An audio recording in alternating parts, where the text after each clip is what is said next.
Across Texas cattle country, livestock auctions have been unusually busy.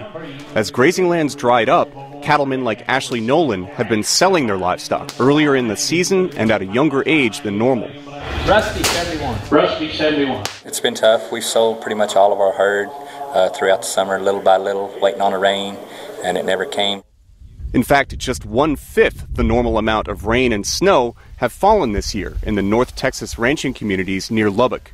Rancher Rick Kellison says it's the worst he's ever seen. I was arrogant enough to say that I had been through some droughts before. I'm over 60. I hadn't. The drought has forced Kellison to cut his herd nearly in half.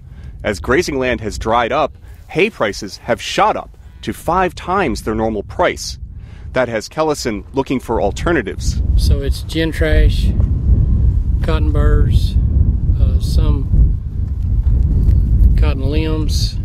But even these normally cheap byproducts of cotton processing used for feed cost 10 or more times as much because the drought has devastated the region's cotton crop too.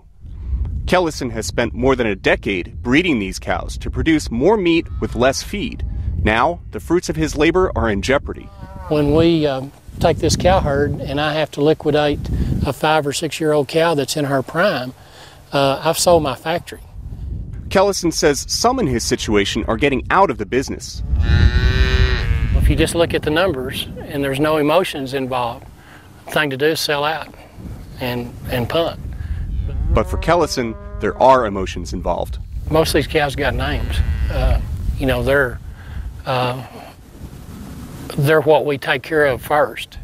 The cattle mean a lot to him and his family, so he says he is holding on for now.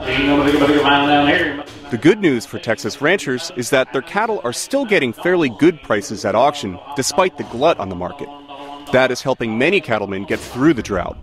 The bad news for consumers is that the rapidly shrinking beef herd means prices will likely be going up, and that herd will take years to rebuild.